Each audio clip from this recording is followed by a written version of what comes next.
I wasn't even sad. I was like catatonic. Like I don't have words for, when I think back to how I was feeling, I remember I was pretty amped up and I wasn't like crying. I did cry a little bit here and there, but I wasn't like laying on the ground crying. And the building was just burning and they were just like putting the water, and they were like, the fire won't be out till at least 5 p.m. today. And this was like at 6 a.m. Oh my God. And I was like, okay. Well, I don't understand. So I remember that moment. And then my insurance agent on the phone is like, Britt, this is going to be the best thing that ever happened to you. This is Only the Bold, where I have deep, riveting, and fascinating conversations with truly phenomenal humans. I'm your gay, ADHD-having, and compulsively curious host, Gia Goodrich, and among many things, I can't get enough of hearing people's incredible stories and getting inside the way their brains work. Each week, I have conversations where we dig below the surface and really uncover everything it takes to live a truly bold life. Despite the messages we get from media and popular culture, the boldest, truest version of yourself is exactly what the world needs. Hello, hi, hey, how are yas? I have to tell you that I'm sorry I couldn't do a little hello check-in for last week's episode. I literally was on the floor because I had a very unexpected sciatic situation. And I have been just experiencing, all of the tummy time and like these weird push-up situation things, exercises, and I haven't been able really to stand. So like today is a good day because I'm literally upright standing for a period of time and I haven't been able to do that for a week.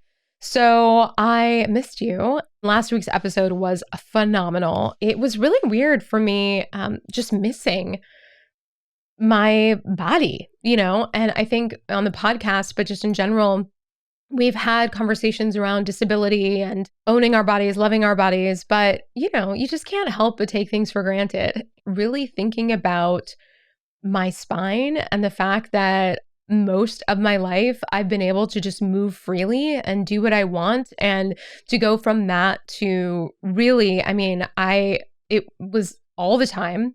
It was this pain that was just like searing. If you ever had sciatic issues, you know all about it. But I, like the really smart, educated, thoughtful person I am, had started experiencing things like 2 or maybe 4 months even before. But I just powered through, didn't care, kept doing it. And then I think what spurred this situation is that 2 weeks ago, I was like, okay, I'm going to work out. I'm going to push through this pain. I'm just going to do it. So word to the wise, if you're having nerve pain, don't, lift weights through it. Maybe get it checked out because my body just like slammed me into like, no, you need to take this seriously and everything. But one of the fabulous things it brought me around home to is episode 2 with Nicole Sachs, who, if you haven't listened to that episode, I highly suggest going back into it because chronic pain, of course, does this dance with our thoughts. It can be kind of hard to really wrap your brain around when you think about thoughts and creating physical pain. And is it something mechanical and things like that? And it's not to say that it doesn't have to do with mechanics, but if you think about the fact that you can give yourself a stomach ache from anxiety and you can give yourself a headache and things like that, when we're talking about the nervous system, like for me, I had a lot of emotional stuff going on, and then you pair that with some sort of stimulus and my body was like, Burr. So I've been doing a lot of the self-care practices and doing journal speak and really trying to like get quiet and go inside and figure out how to have a better relationship with my body and how to work through that. So I'm feeling like upcoming guests will want to, since I'm exploring this, like really thinking about different modalities, people who are showing up boldly, but doing a lot of work to help us like create this integrated sense of self. So it's not just thoughts. So it's not just body. It's like really thinking in this 3-dimensional way, like who are we as beings and how can we move forward in a way that's truly integrated? Because of course, this whole idea of boldness has to do with really understanding that ping, that gut reaction, that kind of internal sense of knowing. But of course, if you're semi-cut off, as we tend to be, just walking around through the world, it can be something that we're not like really connected to. So I am so excited for digging into more of that and just, getting curious and figuring out like how much better I can be as a human, because we got a long way to go. I'm so excited for you to listen to this episode. We talk about so much, and really when I think about my ideal dream guests, it's more about how much they're willing to go there. Are they going to share the real moments? Like what happens? Is it going to be a conversation with texture and just really showing up 100% authentically? And I can tell you, Britt and I became fast friends because she is just so willing to go there. We talk about so many things, but really like one of the core themes is this idea of rebuilding, this idea of humility, this idea of pushing past what you thought you can do and then what to do when literally like everything in your world feels like it's not working out. How do you take steps forward from there? And she is just such a brilliant example. You'll hear in the intro why, but she is such a brilliant example of like somebody who has built something from nothing, lost everything, and now is rebuilding. I have so much immense like just respect and awe. This is a fabulous conversation that I know you're going to love. So let's roll into it. Today's guest is a creative and entrepreneurial visionary. In 2008, she created Portland Garment Factory, an award-winning zero-waste creative and fabrication studio that has been innovating in the most surprising of ways, from jaw-dropping installation work to ugly Christmas sweater masks, custom clothing pieces for some of the Northwest's most iconic fashionistas, to reimagining everyday items that merge joy with functionality. Seeing her now, it would be easy to imagine her having had a trust fund or a secret benefactor, but the truth is she paved her way from high school dropout and teen mom to an innovator, entrepreneur, and creative powerhouse at the helm of her own multi-million-dollar business. Then, after years of growing, scaling, and becoming a permanent fixture and iconic Portland institution, one night, it all burned down. I can't imagine how earth-shattering it would be to see your life's work literally go up in flames. But instead of throwing in the towel, she's rebuilding in a way that will bring even more creative and inspiring outcomes.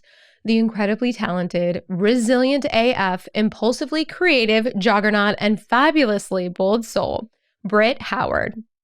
I'm excited to talk about things because I feel like, one, we just have so many areas to dig into. I think with you, one of the things that's so fascinating to me is the ideas and projections that people put onto you. And I'll even say for myself, when I had met you a couple times very casually for creative endeavors, and then I went to a couple years ago, a panel discussion for Supermaker, and you were on it with like my friend Yvonne, Perez Emerson, and it was just really cool. I saw you again, like with your style, with your like elegance. And it's just so easy to be like, yeah, that person is up here. I'm down here, whatever, hashtag unrelatable. I don't know if you knew this about me, that's totally, yeah. I was just like, and then in hearing your story, I was like, oh my gosh, like I could not have been more wrong. And I think there's something really interesting about the way that we as humans just create stories about people based on where they are now and totally invalidate the potential work that they've gone through, the lives that they experienced, because your now has just seemed so glittery and shiny and like literally all the things. What are some of the assumptions that you get that people fling onto you about your life and what it must look like? And then let's talk about your actual journey. Yeah, it is interesting, the categories that we kind of stick people in so that we can make sense. But it also, that makes sense because that's our human nature, is to just categorize and move on and categorize and move on. And like, that's how it helps us make decisions. So on one hand, when I'm being compassionate to people's judgments about anything, I'm down with that. I get it. You have to categorize. But things are always more complicated than they seem. And I was at a show this weekend. My husband plays in lots of different bands, but one of the newest projects, he's a drummer in a 16-piece brass band, and they play only Balkan music. And it's really very jovial and very fun. It was like really fun to be at a show, actually. And somebody said, I've saw that guy before, not about my husband, about a different guy in the band. I always thought he was a dork. And I was thinking like, that's interesting that for absolutely no reason, you're telling me that, and that for absolutely no reason, you've decided he's a dork when he actually is a nerd. He's very, very good at his instrument. And that's really cool. And he's kind of world renowned, and you would never know. You could be in the grocery store next to him, and it's weird. It's all comes back to celebrity culture, in my opinion. And it's like, it's all a bunch of BS. But okay, so you asked me about my assumptions that people put on me. I think like the first one that ever happened was when I first started PGF. People, especially if I was shopping for machines or dealing in equipment or tools or things like that, the people that I was buying it for, usually older white men, would say to me like, "Oh, did you inherit the business from your grandfather or your dad or something?" Like they would just be like, "How did you come to own this business?" And the question was always around like, did it get passed down to me? The name of the business is really timeless almost. So Portland Garment Factory, it just is what it is. And I think that makes it seem old, which would be older than me. And maybe that's why they were saying that. I don't know. And also misogyny, Right. I'm just trying to give like benefit of the doubt. Yeah. Someone said, well, didn't you start your money from the winner of Project Runway? Like she gave you the money to start PGF. And I was just like, wait, what? Can she? Like, that would be great. I'd love that. But it was like, that was when Portland was having so many people on Project Runway and they were winning at the same time that I started PGF. So it was kind of like, maybe that's why. Why do you think that is? Is it because the idea of what you created just seems so big to people that it's hard for them to imagine it being done? Or yeah, possibly. I think that anytime, and I've learned this over the years of being a business owner and then being, having had interns and mentored people, and I, like being on a panel or something and talking about your business and then having people come up afterward and talk to you about their aspirations and their dreams and everything. And I realized that sometimes it is just the fact that you did something and then you actually followed through and did the thing, that it's held on this high regard of like, they must have had a lot of money, or they must have had, it's always a bit around money because money affords people the time to like start a business or something in a lot of people's minds, but it's just not true. Actually, we were eating Spätzle, German kind of like macaroni and cheese last night at the lodge because I'm so rich. I was at the lodge. Just kidding. And my daughter said, "Mom, I remember we used to eat this somewhere." And I was like, "That was at the Victory, the bar on Division where I used to work." And she was like, "Wait, you worked there?" And she just couldn't remember. And I was like, "Honey, I worked 2 other jobs at the same time that I had PGF." Because she knew I started the business when she was 1. She's like, "I remember." Anyway, so we were reminiscing. So I mean, it was never easy. And I was cocktailing at night. I was breakfast waitressing on the weekend. And then I was running PGF during the day. And I had 2 kids. One of the things that I really appreciate is the transparency in the journey, because I think not only is it something that is kind of newer, that people really own the fullness of their stories instead of feeling weird and ashamed that they didn't have a leg up from parents or things like that, that's become something in terms of our society that we value. But also I think that just the way our memories work, it can be easy to gloss over so much of the hard stuff because our brains don't really like it. And then it's like, yeah, this happened, and then I'm here now.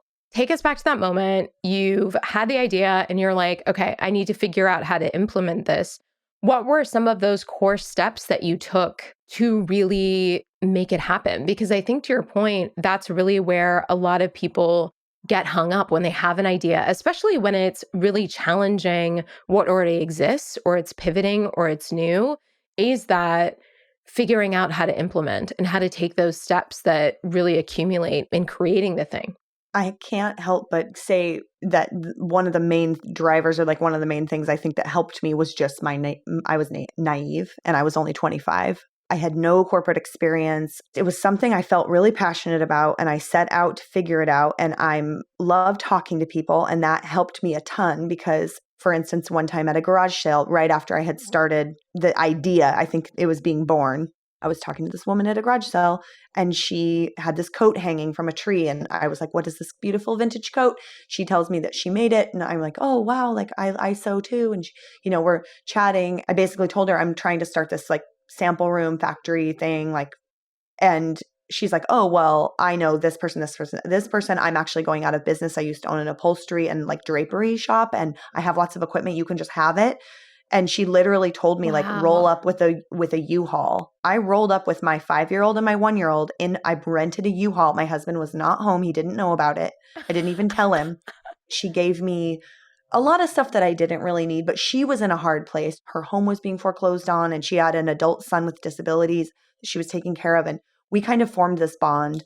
And I actually really never chatted with her again afterward. we lost touch. This is way before like social media. I think, I had email, but in talking to her, she kind of was like, hey, you should talk to this person. You're going to need a really good machine repair person, because that's one of the things with machines. If you don't know how to fix them, that can stop you up in production. And so I was like, okay.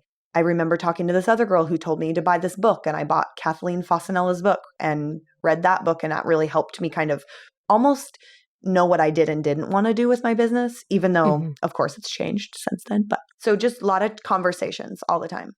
I love that, like those moments of synchronicity. But when we get into these conversations about like manifesting, making things happen, taking the initiative, I think so much of that kind of action stuff is usually like oriented in this super external way, this super like by the book way. And I think that there's like when I think about my life also, the moments of the most leapfrogging ahead have always been based on me just being vulnerable enough, kind of randomly sharing what I'm doing with strangers. And then those moments of magic kind of happen where it's like, oh, here and here. And I feel like the universe kind of comes in and supports you because you're sharing. And I feel like a lot of people don't do that, either out of shame, out of nervousness, out of not wanting to seem like a flip-flopper or things like that.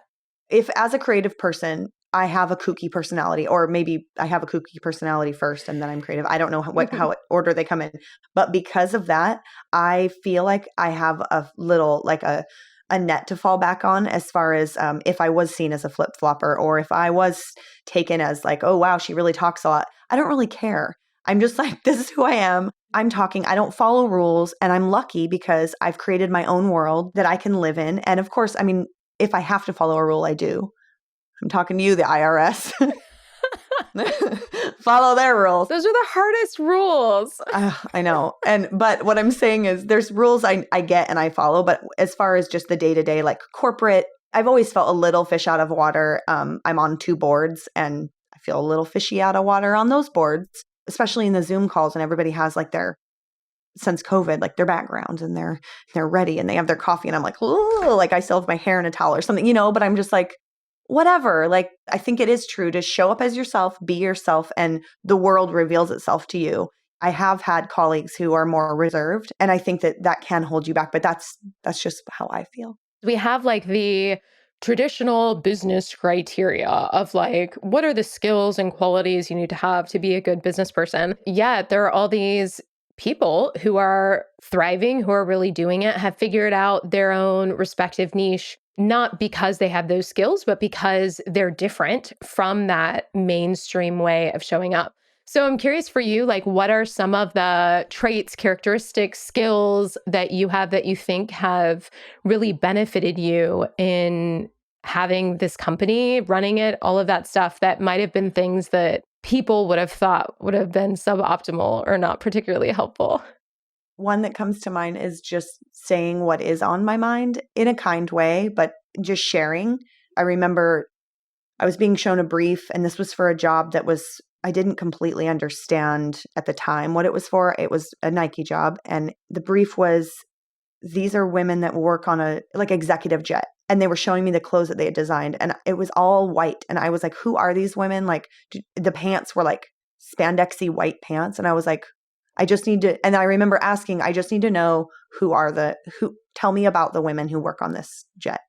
Mm-hmm. He's like, okay. And he's kind of telling me about the different women. And I was like, I'm just not sure these women want to wear white pants. Have we asked them? Like, where do they live? How old are they? What is their body shape? Like, what is their personal style? Because if they're working as like personal private jet PAs, basically they're doing all of the flight attendant work, but they're also working as personal assistants to this celebrity, basically. They need to be comfortable in who they are because they're around probably other like they need to feel confident in their outfits. And if we're going to build them these uniforms, we need to make sure that they feel really good. Yeah, because I know like no one who would feel good in an all white outfit working for like 8 hours. And think about you're a flight attendant and your people are sitting and their face is like at butt and your butt's right there and you're like lifting stuff into the overhead compartments or whatever. Yeah, no, she didn't want white pants. So, and I just said, I don't think she wants white pants. I don't know her, but I just think she doesn't. And he said, well, what do you think she wants? And I said, why don't I get something together for you me and my business partner at the time, and get back to you. And that's how we got a job with Michael Jordan. Wow. And I feel like if we just would have been like, okay, looks good, we would have just made that. That would have been fine. But I never would have met Michael Jordan, you know? Yeah. Because I would have just made that and shipped that job. And so I think back to that kind of, and I tell my kids this, like, you know, my son is 21 or he's 20 and he's working at a bike shop. And I'm telling him, if you think this about this small business you're working at, where you're one of 4 employees, you take up 25% of what the owner is hearing. And that's a lot. So your stake in his business is big. So you need to give him the feedback. You know, he values it or you wouldn't be there. And so you need to speak. So I think it's kind of a good way to, I think about telling my kids that. The other thing that I bring to the table as a business owner and a boss is empathy and compassion. And that's not something that's always valued or is always traditional in workplace settings. And it is becoming more. I think the conversation has majorly shifted in the past 5 years, especially in the last 2 years, even because we're all going through so much. We need to be compassionate to and empathetic to where people are coming from in their day to day, and because of the pandemic and everything. But even before that, I think just getting to know people and asking people meeting them where they're at, and you know, it's hard to balance, because on the other end, I get why companies are kind of, you have a baseline of how you're going to treat people, because if you start treating everybody different, that's also an issue. That's an HR problem, right? You don't want to be kowtowing to each employee and their specific needs. But there's a way to balance okay, here's how much PTO. You're not special and you get more PTO because you need it, or, you know, there's certain things that you have to wrangle and keep at a straight level. But I'm talking even understanding different people's communication styles. My business is small enough to understand that this is how this person likes to communicate. This is how this person prefers. This person doesn't care if we have a long lunch meeting. They would rather just get back to work. They don't need that FaceTime with me, and just kind of getting to know people and showing up for them. That's something small that I bring to the table that I feel goes a long way. And it helps in people feeling special in their job, and people retaining good talent and people who actually really want to be a part of your team, because you're listening to them and giving them the time. I think that especially when it comes to communication, one of the things that has been really difficult for me to learn is in learning what I have about communication in order for me to communicate effectively with other people. I just realized that I had this sort of mono positioning that I was like, oh, okay, this is how it is for people. This is how people like to communicate, blah, blah, blah, and really understanding that. And then there are certain things like a certain amount of FaceTime or a certain amount of clarity or a certain amount of background, because I, for example, am a why person. If you don't tell me the why, it's hard for me to encode that information. It's hard for me to give a fuck about that information. So if you're asking me to do something, I will inevitably ask why. If you share that why with me, then that is okay, great. Either because it means something to you, or either because it needs to get done a certain way for efficiency. I need that context. But what's been interesting is understanding that other people don't want or don't need that context, and that kind of context slows them down. Understanding those kind of nuances and those differences and learning how to be really malleable in an effective way has been this in Super Mario Brothers or a video game where all of a sudden you get a power up and you're 3 sizes bigger. I feel it's been this huge leveling up for me, where I'm oh wow, this is something with each person. I need to figure out what this style is, what their needs are, and go on this kind of excavation journey and try to really whilst being authentic to myself, also figure out how much I can move and adjust to really accommodate them. But it's also been a challenge. Yeah, I'm an over communicator, I'd say, an oversharer and an over a lot of things. And it doesn't always lend itself to the scenarios that I'm in with, especially with really high pressure rush jobs. And I've learned that. So I think it's good to always be checking in about, how you perceive the world to be and how you think others perceive you, and then kind of reevaluating that. I'm also, I don't know if you're into the Enneagram. Yeah. I'm a 3. A 3 is the achiever, and a 3 looks to the outside world to get approval, to have self-worth. So I'm going, do you like my design? Do you think that I'm cute? And if I get good approval, I go, I am good. This is an interesting thing to have learned about myself through actually one of my coworkers here at PGF. kind of brought me into the Enneagram world. And it's not like my be all end all religion or anything. It's just once I learned that about myself and then I started talking that through with my therapist and she knows about the Enneagram, it was helpful for me to have been put in that box to understand myself better. And I don't have to stay in that box all the time. But I started to understand like that is how I am. And actually, I don't like that. I can still be a 3, but a healthy 3 where I'm getting love from myself. And the outside world is impenetrable to, like, they can say anything they want about me. They can like me. That's great. Neutral. I'm neutral on if you like me or don't like me. I'm working toward that space. And I think that's a healthier place for me after having the childhood that I had and going through everything that I went through, to not have to worry about what, if I'm pleasing others, because I feel like it is my Mario Brother thing, then I can level up because I'm in control of if I'm good or not. I mean, freedom. It's like amazing. Like it's really changed my life. Yes. Well, and I feel like a lot of us get into that place where it's this treadmill that you're on of affirmation because it's never really fully feeding. Or I don't know, maybe for you, is it? Like if somebody is like, no, this is like the most amazing thing ever. Thank you so much. I really appreciate it. You are super talented. Is that something that you receive and it really does like fill you up for a while? Or is it something that like feels like it's going to fill you up, but doesn't quite do the trick? Maybe the second thing you said, which is fills me up, but doesn't quite do the trick. And that's what the rat race is of the Enneagram 3, if we're going to talk about it in that context, or just like life. That's why I'm an achiever. I'm trying to like do all these things and get so far because not one thing is filling me up. And now if I can fill myself up, then I can make decisions from a place of not, I can say no more to opportunities that maybe wouldn't actually serve me. They'd serve others, and that's great. But I've been at a place especially in the last 2 years, but especially this year, where serving others actually is like taking the oxygen mask off of myself.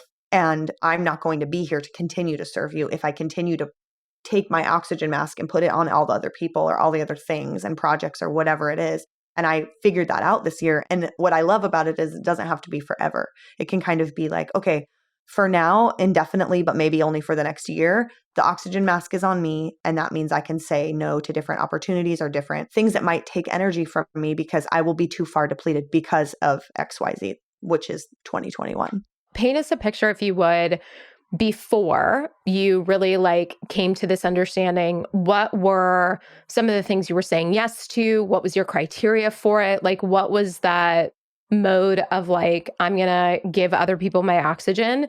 And then let's talk about what created that shift. I think I didn't have criteria really, other than, is it good? Are these people I want to be involved with, like on a board or in a giving capacity, as far as lending PGF's expertise and talent toward a project that would be like more of a charity style thing or something like, is this cool? Does this match with my values? And are the people fun and awesome? And like, will they like me more if I do this? Will the world tell me you're doing a good job? And then I say, yeah, yes, all the time. And then, but then I feel like I'm in the thing, like I'm on the board or I'm on the thing, and I'm not really able to show up 110%, which is who I am. And that's what I like. Like if you want me to do 10 push-ups, I'll probably do 11 because that's just how I was raised. So then when I find myself doing 8, right, I'm not at full capacity in this because I don't have time or energy or whatever, because I'm spread too thin. So I just need to pull back. And it's okay because I love myself now. I had to figure out how to be like, no, I love you. And so you're doing great. If they don't love you because you had to say no, yes, it's fine. They're not in your family. They're not you.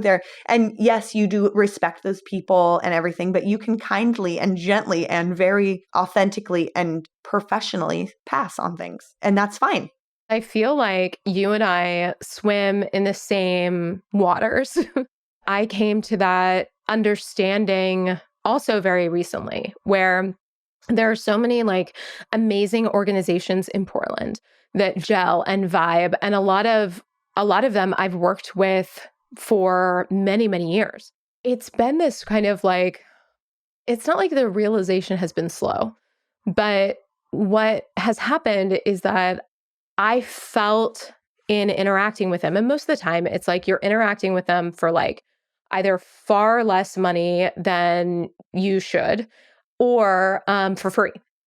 because your values are aligned, all this stuff. And what I realized is like that same feeling of just feeling empty at the end of it and like burnt out and fried and like, and really asking myself, like, for what?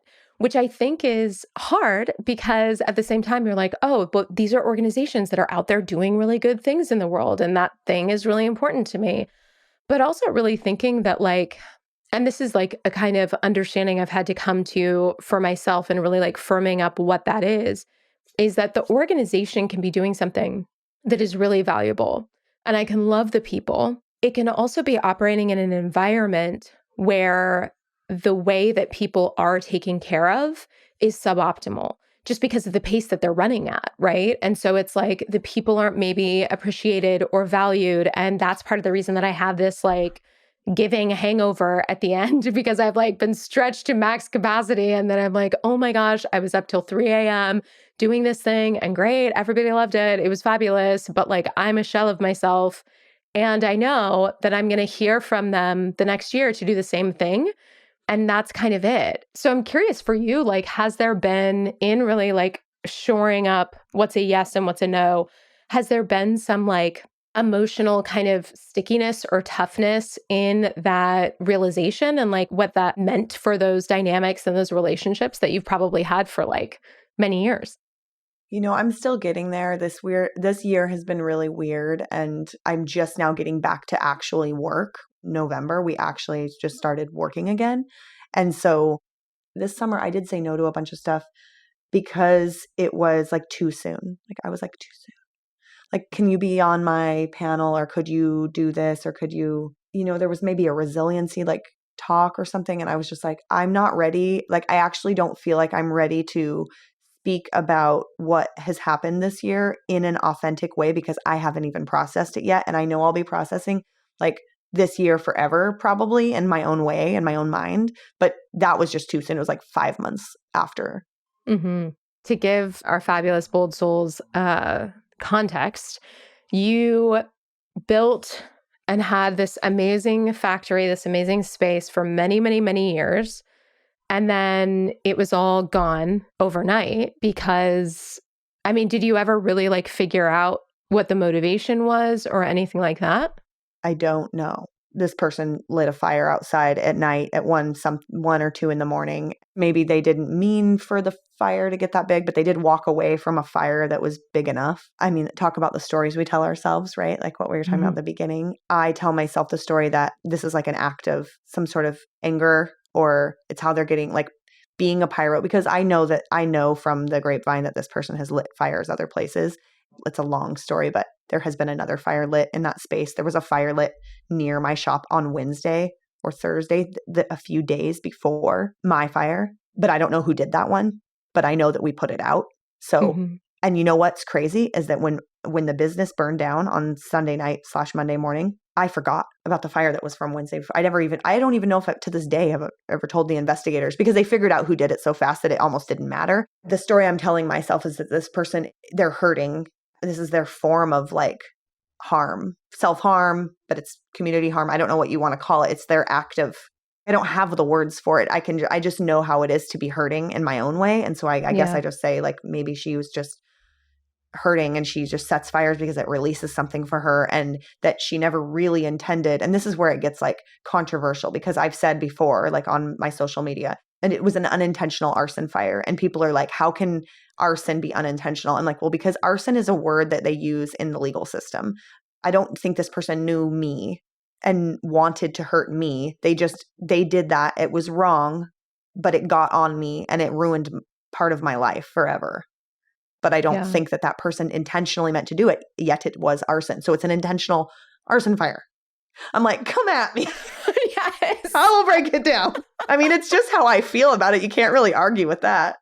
We tend to feel like everything is a reflection of us. Everybody's looking at us. This is all, about me. Am I good enough? Am I not good enough? All of this stuff. And like, sometimes things just happen, right? And like, also, we are also self-obsessed and self-consumed, that the odds of it really being anything else other than like something going on with us about us is like really, really small to, depending on your belief system, like actually never, right? That it's almost always, or that it is always a reflection of us. So I love the depersonalizing of it. And also, like you said, that kind of empathy, because whilst I've never, lit a fire anywhere, that doesn't really seem like something that would be a part of my emotional regulation toolkit. I can understand being in a place where you feel so desperate, so alone, so hurt, so upset that you have to do something.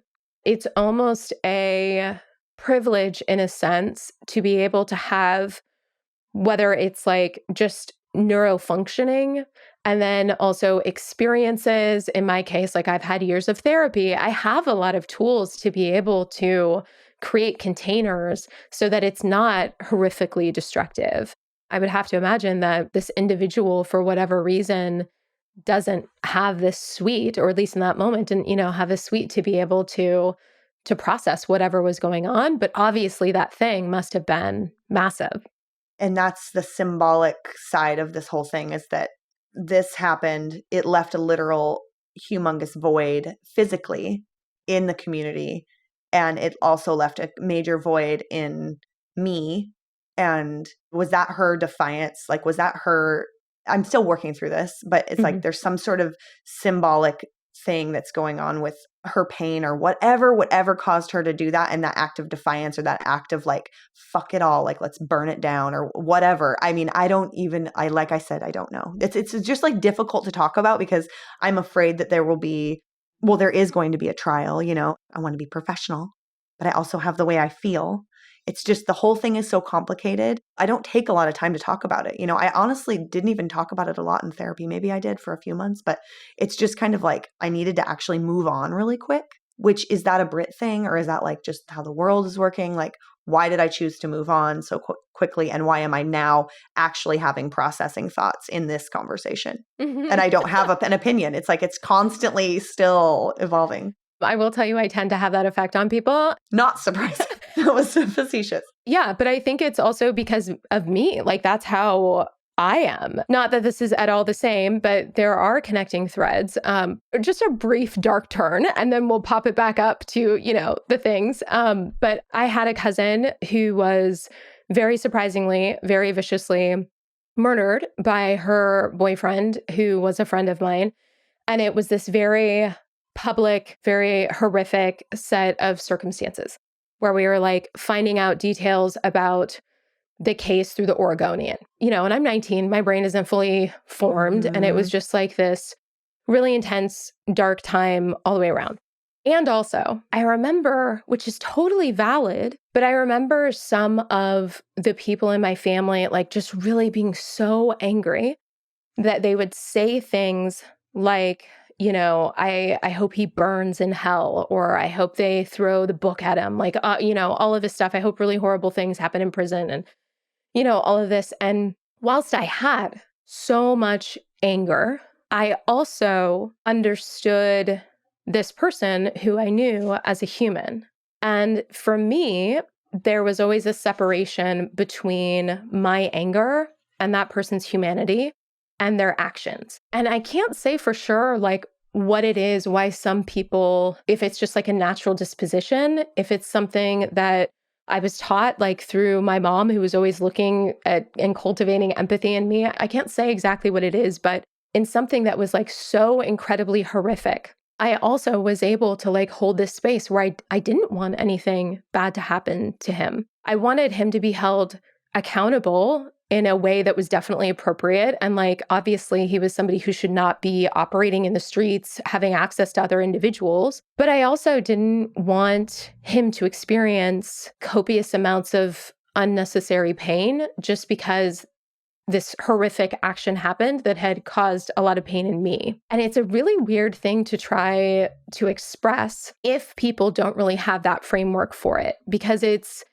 I think, a type of empathy, of course, but it's also not erasing accountability. And it's also not erasing pain and stuffing it down. It's like allowing the whole buffet of all of it to be there simultaneously. And it's something that like I'm hearing in you in your story and the way that you're processing is that there is just sort of this space to be hurt and traumatized and deeply angry and have all of these feelings, and also hold space for this human and not have everything sort of just like crash merge into this dark spiral, which is also totally valid. And I got super dark spirally, at various times too when that happened.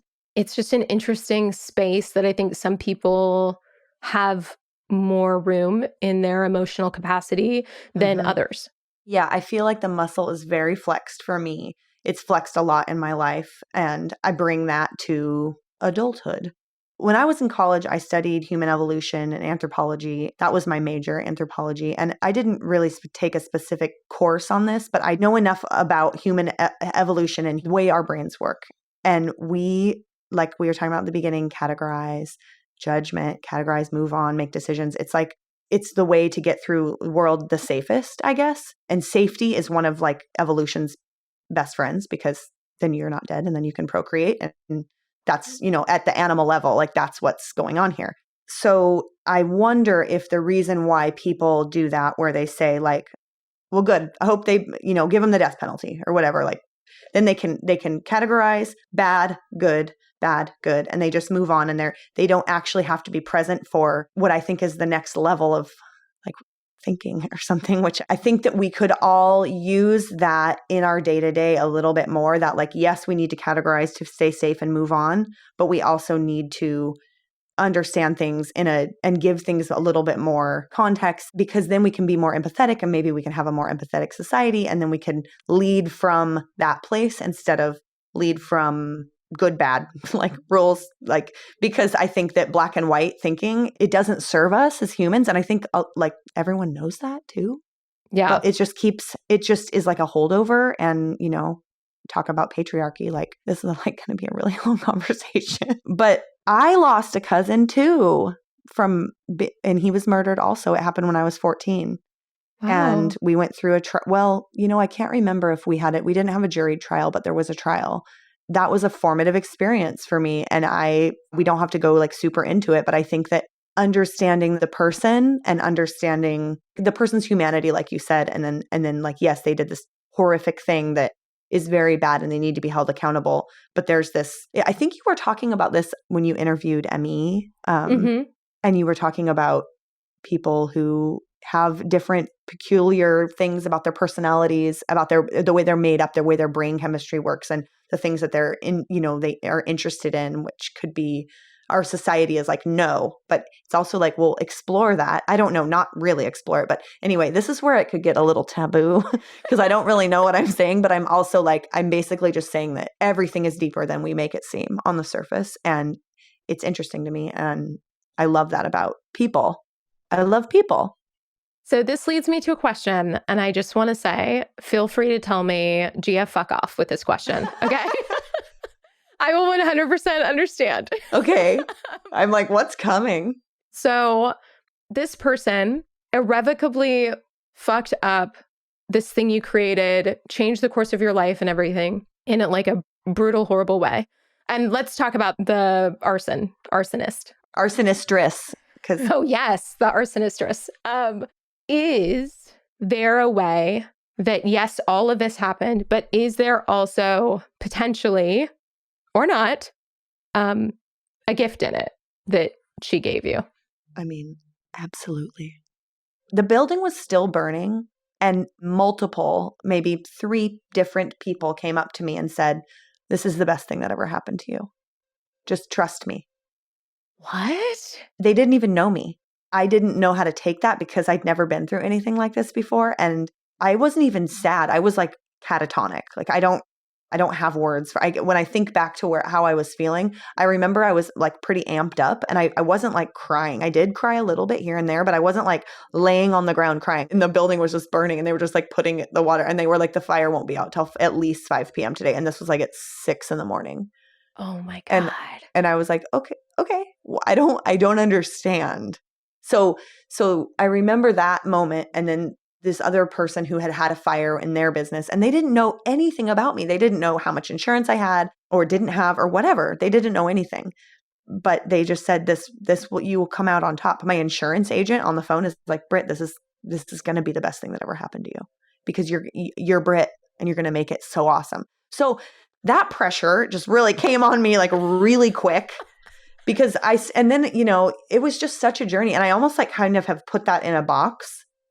So, and been like, oh, like I'll deal with that later. Cause there's so many little boxes of like traumatic moments or feelings, like lots of feelings. And I categorize them in different boxes. I got to go back to that box and be like, yeah, is this the best thing that ever happened to me? Because I'm actually like overwhelmingly stressed out right now in this moment today in December, but it could change. I mean, a year from now. And that's always the thing with being a business owner is like, if I could just do that one thing. And when I do that one thing, I'm going to get over there and I'm going to level up and I'm a new Mario character. I'm bigger, better.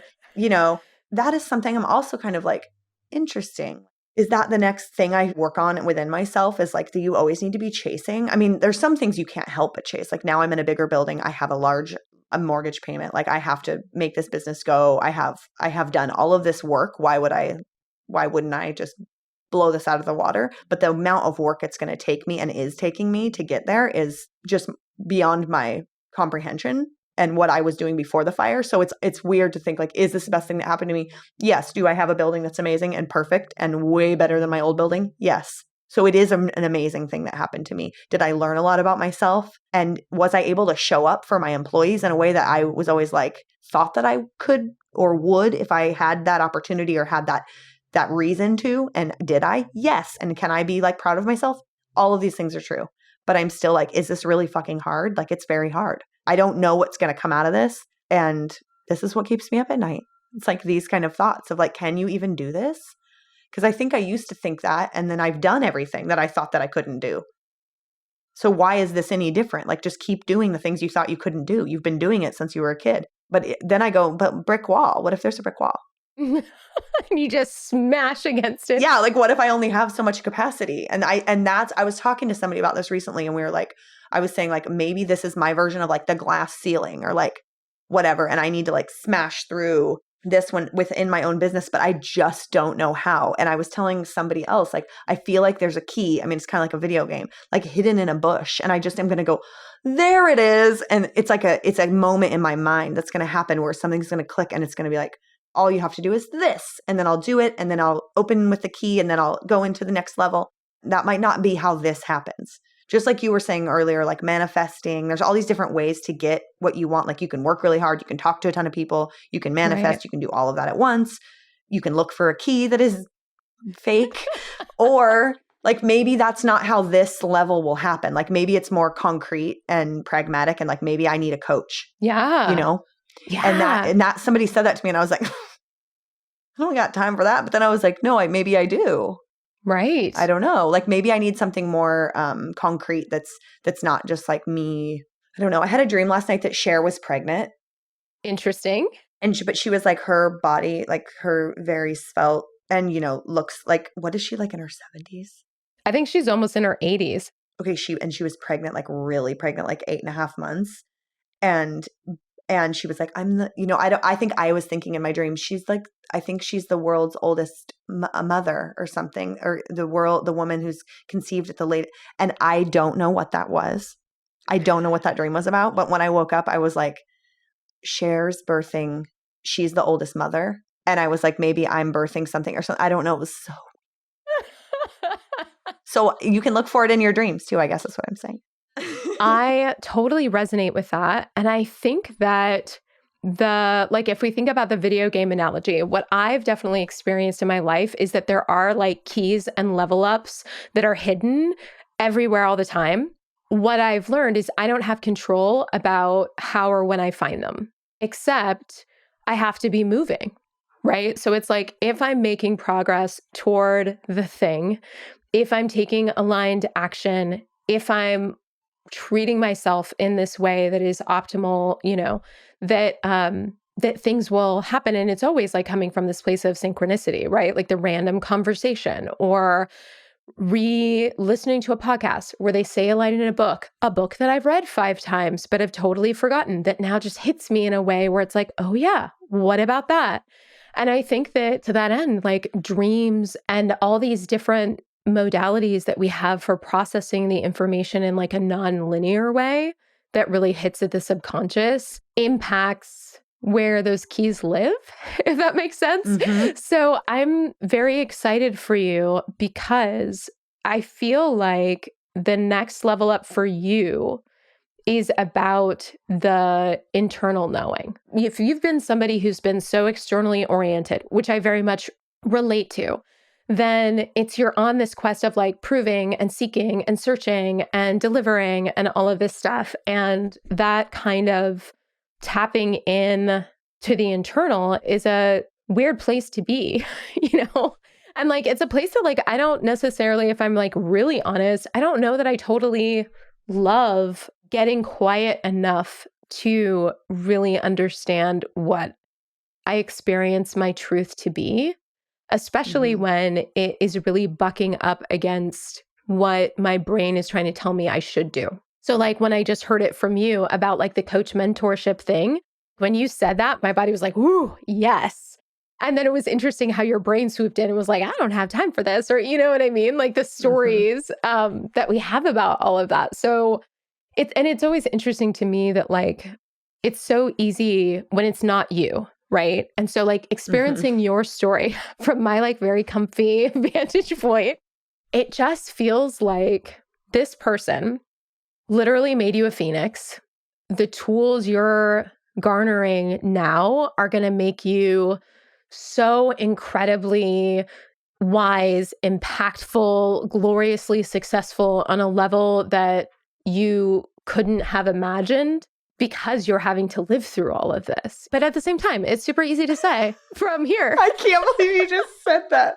Just like, okay, like I need a little recording of that. Well, I guess I have one. Yeah, there you go. I'll just edit it down to just that part. And I'm not kidding. I will listen to that because it's the crunchy parts of growth and personal growth and like going back to that more familiar and more just easy place of like, I'm going to move forward and get it from external rather than from the internal, because like you were saying, it's easier. It's like, maybe you don't feel as comfortable going into the internal because of whatever reason, like maybe you just haven't practiced that enough or something. Same with me. Like I'm just now getting to this. I've just started therapy in 2018. Okay. So like, it's going to take a while. So I do that too, where I revert back to where it's like, it's easier to get my power or get my whatever it is I'm trying to get from external. And I'm in a crunchy zone right now of figuring out how to dig into the internal and figure out what it is I need and grow from there. And then on top of that, I'm in it. And also we're in a pandemic, like just the everything right now is a lot. And yeah, I've even said like before, like I'm the most resilient person I know. Like I've said, that's such a bratty thing to say, but I've been through a lot of weird things that I had to get myself out of. Like some of them are really dark and some of them are really just like small. Like one time I got lost hiking and there was no other people. I never saw a person when I parked my car. Nothing. I got lost within the first, I'm not kidding you, 500 feet. Because the trail wasn't there and I thought I had like a thing, this Garmin thing, and I thought I was going to like bushwhack my own way to find the trail because I was in such a remote part of Washington. But I did drive there. And I was like, Britt, if you don't get your shit together right now, you're going to walk away from your car and you're not prepared. Because I distance hike with like a backpack and like go out for 10 days and go 200 miles or something by myself. This was like a day hike that I was going on by myself. And I was like, so I didn't have enough water. I didn't have any, and I had to stop and like mentally be like, find your fucking car. But I didn't know everything looked the same. And I was trying to make like, it was so scary actually. And I never really talk about it because it just happened. It was just this one day. And then I got over, found my car, got in the car, or I went the other way, found the other trailhead. It was fine. But what I'm saying is having that moment where you can get in there and get into yourself and be like, find your fucking car. I've had to do that so many times as a child, like that. I think I'm in that moment right now with this, what's happening after this fire. And I'm just, it's harder to find because it's more complicated. So I just need to like give myself some grace and some time, which, and then in a business, you don't have grace and time. That's the other thing. Okay. Like we're making this all about me, but like Portland Garment Factory is its own thing. It's a business. It has people that need to get paid. There's taxes, there's bills. And so that's the rush I want to have time to like figure out where my thing is, but I don't have that luxury. And I think that's this has been so helpful actually to verbalize all this, because this is like stuff I write down. But yeah, I need to be able to find the balance between needing to rush to get the business back on course and then be able to find myself within that. And like, yes. Thank you, Gia. Yeah. I mean, hello, Britt, same for me. Like I'm a verbal processor. So it's like through these conversations and I'm like, oh yeah, totally. Because as you were talking, I was like, you know what it is for me? The external versus the internal knowing is like the difference between whippets and breath work. So I don't know if you've ever done whippets, and you definitely don't need to say if you have. I haven't, but all of the cooks and the dishwashers at every restaurant I've ever worked at, I've seen them done. Yes. But I just thought they were like for 14-year-old boys, but I'm glad you did that. Yes. And if anybody out there doesn't know, I think they're like little teeny hits of, I think, nitrous oxide. Or CO2. Yeah. They're these little hits that like kill your brain cells. And it's maybe like 2 seconds. You do a hit and your world goes, womp, womp. It's like the most like being underwater, viscous jello, listening to dubstep while your whole body is vibrating. Like that is what it feels like. And it is fucking phenomenal. Yeah. Now I want to do it. But it lasts for like 0.2 seconds. And then of course what happens is like, you're like, oh, I want that again. Let me hit it again. Let me hit it again. And then like I had a good friend who I won't mention, but she will definitely know who she is, that on her birthday party, it was like this, what is it? Bacchanal. Like it was just like Roman time, like just debauchery, making out, glitter bombs everywhere, alcohol, drugs, and then these whippets. And like at the end of the night, because they're in these little teeny canisters that look like blimps, it was just like you couldn't even walk on the floor. Like it was just, you heard the like clink, clink, clink as you were shuffling your feet because we had just collectively done so many whippets together. And so I think about that feeling that like, yes, it's amazing for like a split second. And then you're just left with this vacuous, thirsty energy versus, and this has been something very difficult for me to get into because, ADHD and everything, but like really doing meditative breath work. And it takes a long time and it takes a lot of efforting. And even though you're not supposed to effort, whatever, and every once in a while, because it's not guaranteed, I can get into this state where it is like my body's vibrating and I'm 100% here. And I just like feel like I did this meditation the other day in yoga, actually, where she's like, you're being bathed in healing oil. And I'm not somebody who can visualize or anything. It was so nuts and amazing and wonderful, but it was real. And then that feeling, not in a super intense way, like let's say I felt it at 100%, and then maybe it was like 4 hours after, it gradually declined. So like 4 hours after, I was still feeling this like peace and oneness. And I'm like, yeah, that is definitely like the dichotomy. Can I retrain myself from wanting to be in this thirsty, I need it now, whippet energy and transform that into like this deep, meditative, not guaranteed inner knowing space? And I don't honestly know that I could do it, but I could say like, yeah, I'm going to full on trade it all the time. But I do feel like trying to move into that space a little bit more when I can, because it's not like we're ever going to function without external validation ever. But just balancing it more, I think, gives us so much more power to do all the things that we're called to do. I think just changing the percentages. Like if you previously were like 80-20, maybe you need to do like 70-30. Like you get 70% from yourself. I don't like a hard line. Okay, I'm going to be like this, or I'm never going to do that again. And lucky for me, I haven't had to do that. Like I don't struggle with addiction or anything where I'm trying to overcome something that I can never do again. Like, or something like that. Because I know that people have hard lines in their lives and that I respect that. But for me, I don't think I have anything that I can't put a percentage to. And whenever I want to tweak something, I can be like, January, I'm drinking 10% instead of 90%, which is December, basically. So I try to do that. And I tell my daughter that too, like percentages, like, because it's easy to get, and she has ADHD too. And just getting wrapped up in that energy, that like, like, I think that it's really helpful to have perspective of what you're allowed to. You can still have the whip it energy. I'm not going to tell her that, but you know what I mean. Yeah. But I really am into that oil, bathed in oil visual. I am a visual thinker, so I'm like, oh.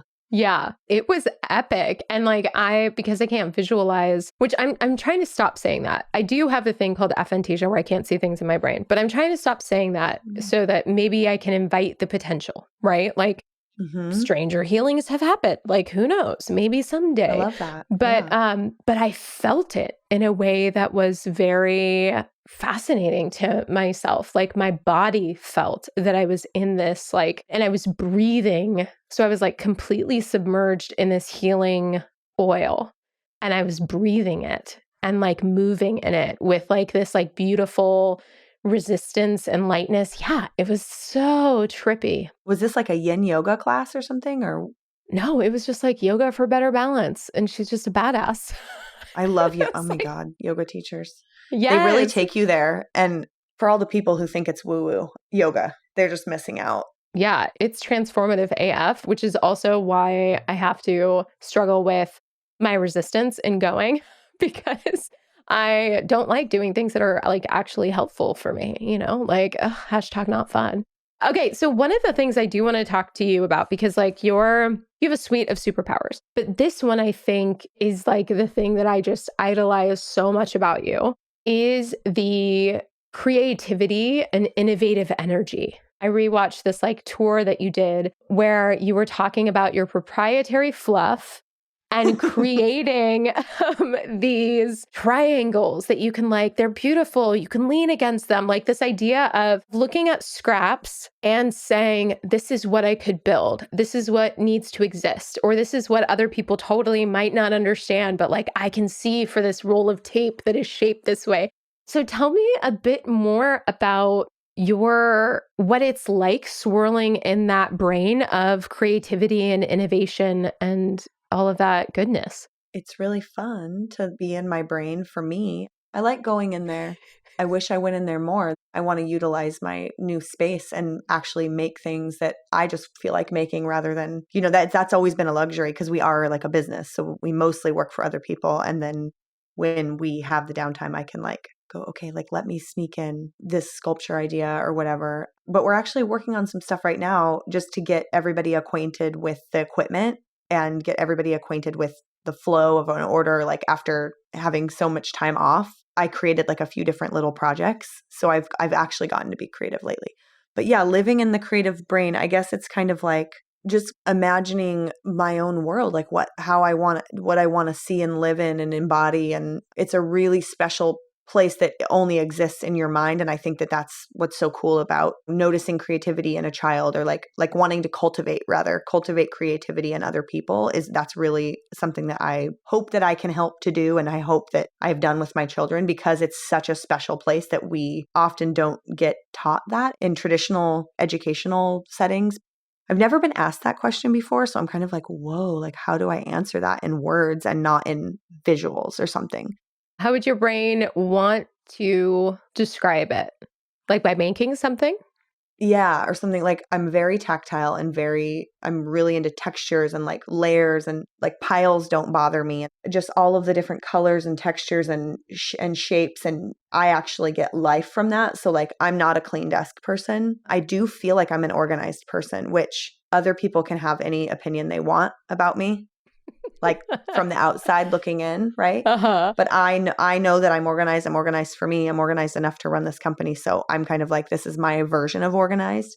Like too clean is too clean for me. I don't want it. My house is clean. I like my house clean. Oh my God. I'm like the meanest mom about the house being clean. That's different. I'm talking more about like my desk and my work. And I guess I'm sitting at my desk, so I'm sitting here. But yeah, I think I would want to practice making something. And I really like the process of building something. So sometimes it's not even about the outcome, and like the thing that I end up making, I think is dumb and I just throw it away, or I don't even like it in the end. And that's why like things like fashion shows or a gallery show would be really hard for me, because even though I've done them, they tend to be harder because they have more pressure assigned to them, like as far as And now you're showing this thing. But to me, I'm like, well, I wanted to crinkle up the paper. I wanted to paint it purple and then crinkle it all up and then flatten it out and iron it out and then crinkle it up again and then flatten it out and like see what kind of folds we could get and how soft we could get this paper. And then I wanted to throw it into a dress and see if it's wearable and can you put a zipper in it, da da da da da. But I don't really care if anybody ever wears that dress. I just wanted to put it on a body. And actually that was the assignment at that moment. Like that was the purple fashion show. And so I remember doing that and being kind of like, wah, wah, about like what I felt like ended up, even though my kids were my models and they did such a good job and they were just like, they looked adorable. But still, what I'm saying is I'm really a process person. I love the process of business. I love the process of like building a new, this is how we're going to flow this order, or this is how we're going to do this HR training, or like whatever it is we're doing. I love the process. And then the actual doing it is fine. But I'm really into like the building and the planning and the, not even the planning, but more like the doing of the thing that leads to the thing. It's because ideas pop. That's when ideas pop out. When you're like, but even if we're building like a deck that we need to send to a client about a project that we're bidding or something. And I'm like, oh, I know. Right here, we could like put this photo and then we could like of this project we did and we could say this and that could be like, that's just boring. It's just making a creative brief to send to a client to show them like what we do or whatever. That could be boring. But it's not for me because I think it's fun to like come up with the ideas and I'm often collaborating with other people and I like that too. But like on my desk right now, I have this, I found this on the beach. It's just a little green, like, I don't know, is it a piece of a firework or the top? It's like a spinny top. It looks like the top of like Tweedledee and Tweedledum's hat, like kind of a spinny top. Yeah. And it still has sand in it. I found it in the beach in Florida. I went to Florida, to Fort Myers Beach for Thanksgiving because my mother-in-law has a condo there. I've never been to Florida before.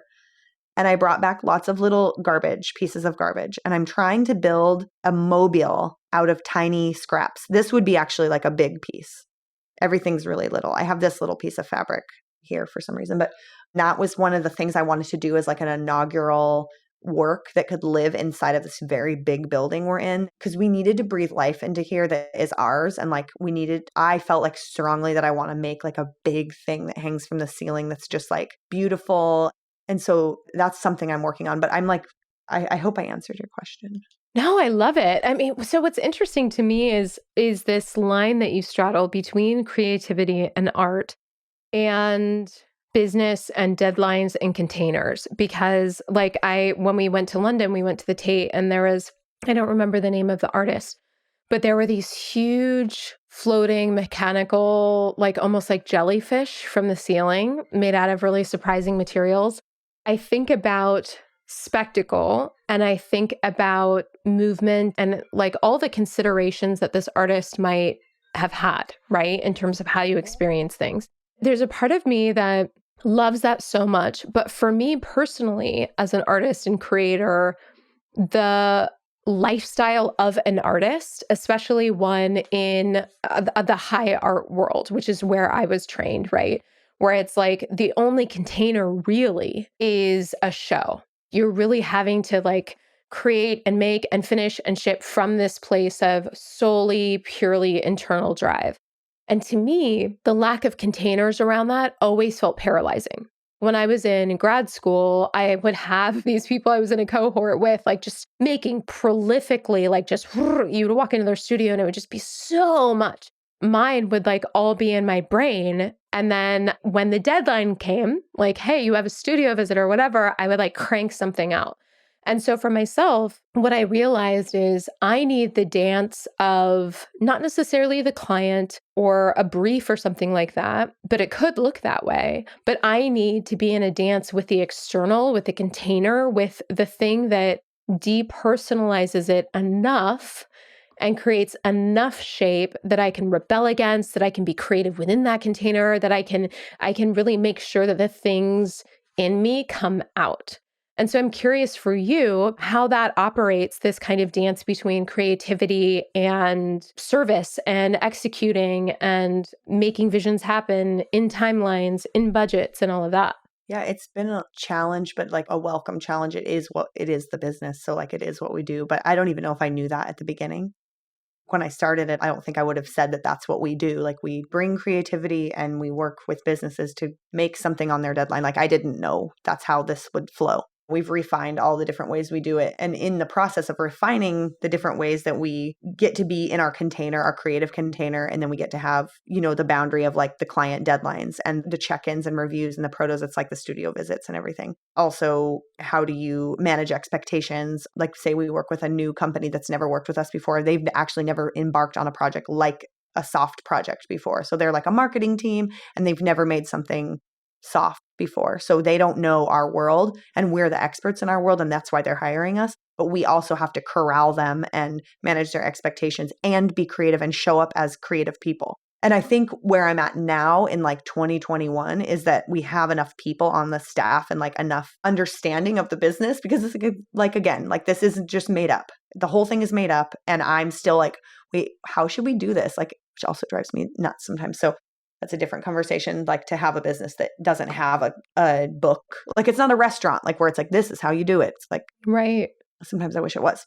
But now, because it's this far in, we have different people who can play different roles in the theater that is Portland Garment Factory. So like we're in the theater, this is the stage, and the people that come here as our clients are the audience. And we want them to have an amazing experience in our play. And that's not to say that we're faking anything, obviously. It's just an analogy for listeners. Just kidding. Just kidding. This is the point of what I'm saying is that I play so many different roles in my business that like I am also the boss. I have to do yucky boss stuff or like yucky owner stuff that I don't love. That's not who I am. Like I didn't want to be a business owner. I want to be a creative person and I want to make money with my creativity. So I had to learn how to be a business person. Side note, I was already better at being a business person than I was an artist. That's weird. So in my day-to-day, I'm wearing so many different hats that I think I have the luxury now of having different people that have like taken some of those hats from me and they can play those. Like I have a project manager. So when we're in a meeting and I'm the creativity person, I'm the designer or the creative one, I can be the creative one. And I don't have to be also the project manager, also the owner, also talking to them about their invoice. I don't have to do all those things anymore like I used to. And so I think that that's a luxury that I have now that I didn't have before. But even so, I hope not a single client listens to this. Just kidding. I don't care. I am often doing multiple parts of the puzzle, even if it doesn't look like that to the outside. And I think, surprise, that's how all businesses work. Like sometimes there's emails that you're sending and you think you're talking to the customer service person. It's also the owner sometimes, Yeah. Not at my business because we don't do a lot of customer service emails, but I always remember that like the way businesses look and creative companies look and the way they really are. Like I'm running one, like I know. Guess who came here this weekend on Saturday and cleaned all the toilets? Me. I love that because similarly, like getting into the world of commercial photography was the first time I really saw behind the scenes of a lot of businesses and a lot of like the mega brands, right? And then in the Northwest, we have like Nike, we have Adidas, we have Columbia Sportswear. There are so many big brands that like people create these mythologies around. And then you get into projects and you realize, oh my gosh, these are just humans. A lot of them are really young, don't know what they're doing, and we're figuring this out together, or you know what I mean? And I think there's just such a gift in like being able to see behind the curtain, to be able to understand like, oh, this is how decisions are made. And it's not like this like gold gavel that comes down from the sky that lets everybody know that this is a decision. It's like literally like one person saying, oh, you know what would be dope? If we did this, and like other people kind of like, I don't know. And then it ends up happening and that nothing is like written in stone. And just there's something so refreshing and also performative. That's what I'm trying to say. It's like, it's all a performance. And once you get to see behind the scenes in a lot of these spaces, you're like, oh my gosh, this is all a performance. And a lot of it is kind of like the Emperor's New Clothes. And where you can like see through it and you're like, what's happening here? I don't put up with that bullshit. I tried not to. I very much tried not to. But then there would be these moments where like I'm thinking about one shoot in particular where we didn't have a lot of trust established. And that was always like my thing is once I had enough trust established, I knew that my buy-in was like I just had buy-in and like sway and whatever. But like this was like a one-off. The whole team didn't know me, whatever. And they're all like, sitting around a computer talking about like what would be the most dope. I wanted to just kind of say like, dude, it's all basic. Like, this is basic bitch energy. What could be cool is if we did X, Y, and Z, but like you're literally looking at these like micro decisions where it's like 100%, it's the same. It's the same as like this over here. It's the same as this we've seen over here. Like, there's nothing dope about it, you know?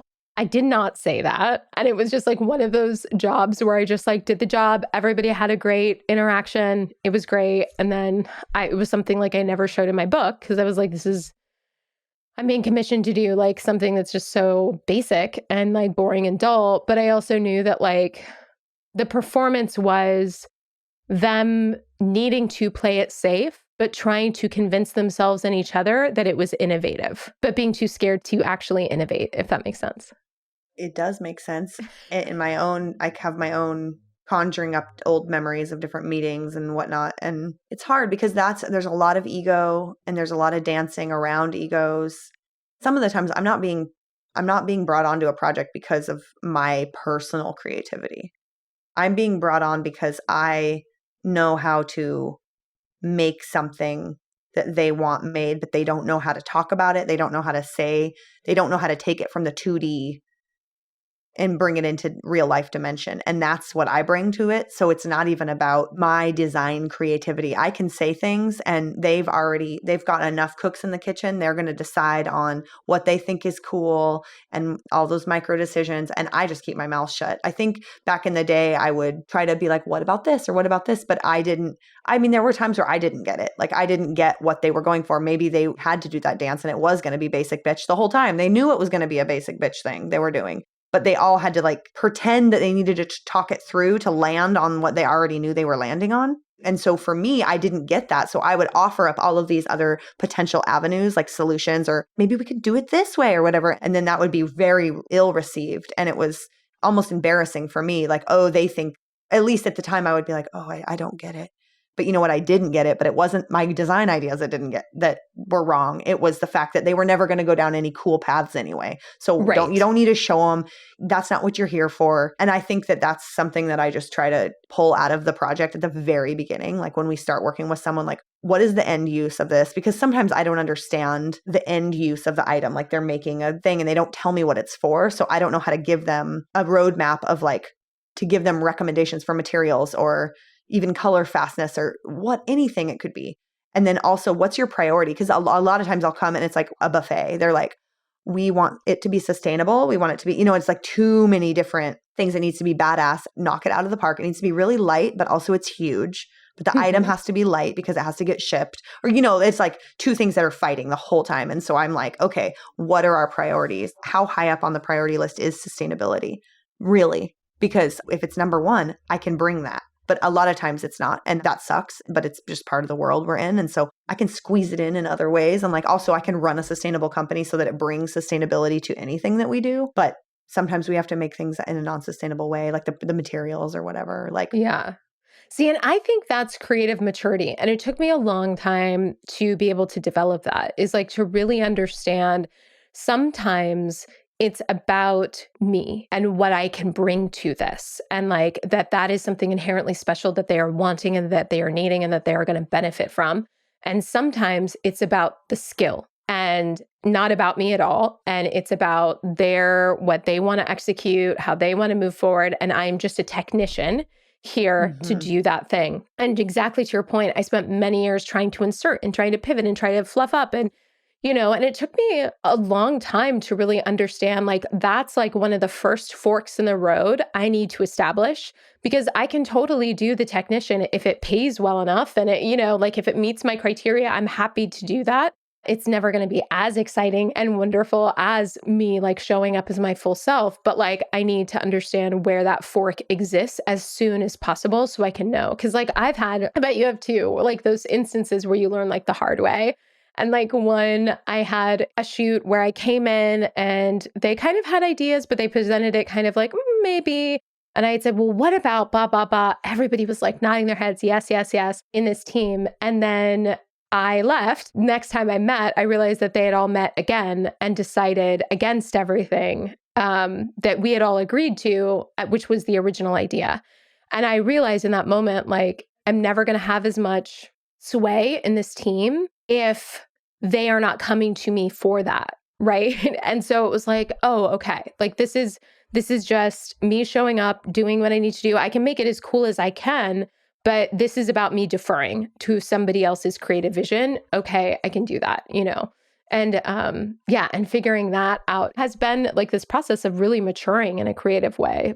I like that you called it that, creative maturity, because I think that for a long time when I came to a project and I didn't get to have input, or maybe I was just I love the technician too. Like I was just the technician for them.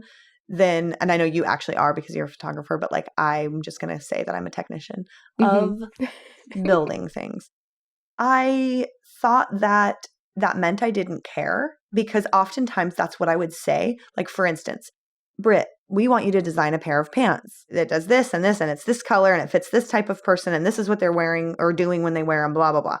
And I would design it, and then they would have enough revisions that I would realize the thing they originally told me and the thing that is in their head are very different. And they actually just want this pair of pants that's much more basic and not as cool and not at all what they said that they wanted that I designed for them. And then I would go, but I don't care. I just want to get it done. And I think that when I matured was when I stopped saying I don't care, because I do care. It's just I was on a journey with them. I thought we were going from A to Z, but we didn't. But that's not bad at all. And it doesn't mean I don't care just because I zipped and did what they wanted.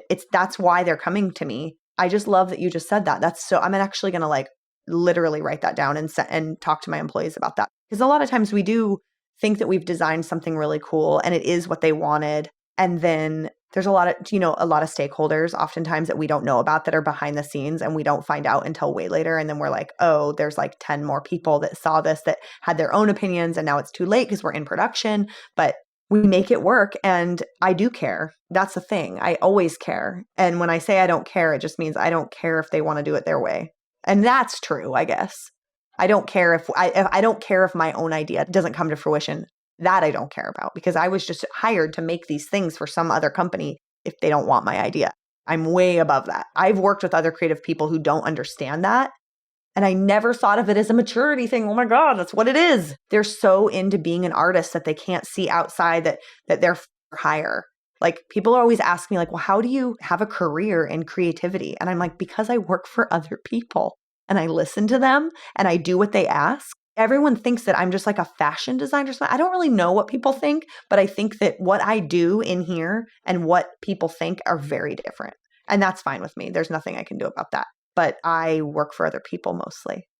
That's how I've been able to build a business. It's not because someone just comes. I mean, maybe they come to us because they see something else about PGF or about me, Britt, or something I've designed, and they're like, I like her vibe, but I also have 1,000 vibes that I can design. I don't have like one flavor because I'm able to get on their page.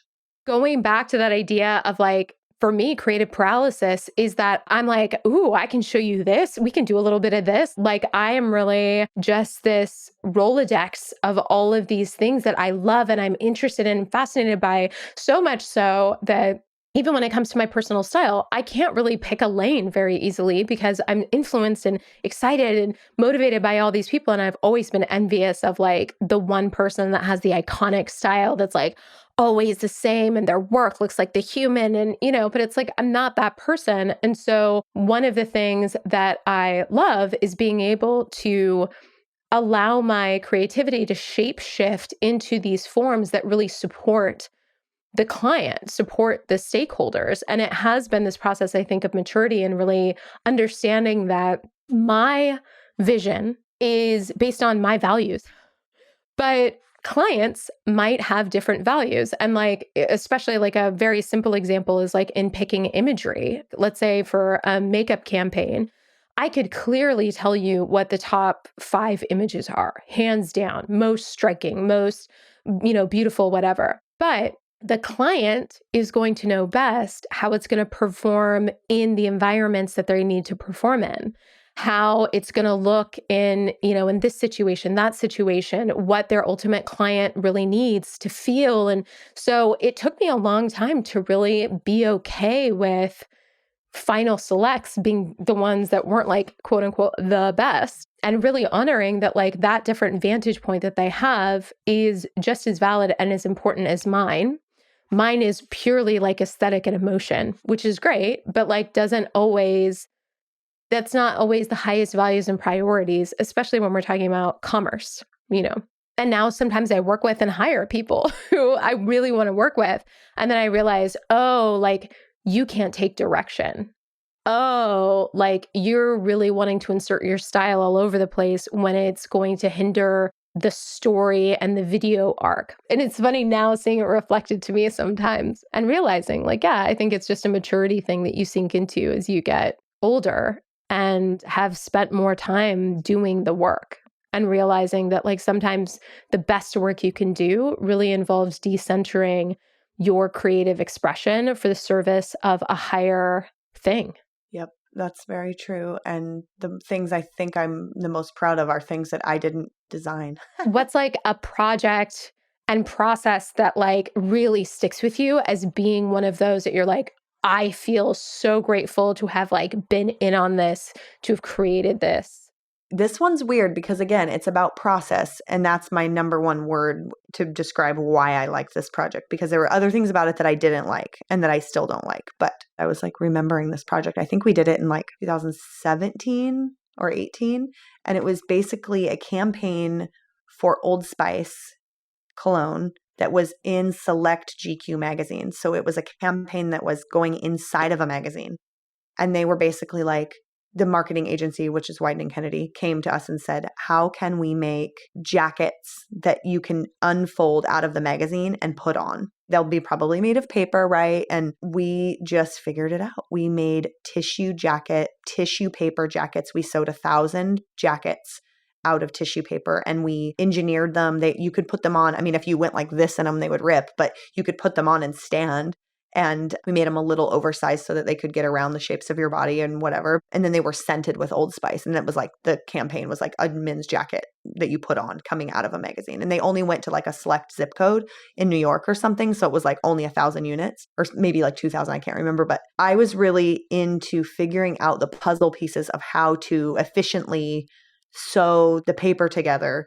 And how would we get the look of a jacket without being able to like sew a lapel on and sew pockets on? Because the more sewing you put on paper, the more likely it is to rip or have a problem. And that was going to slow us down.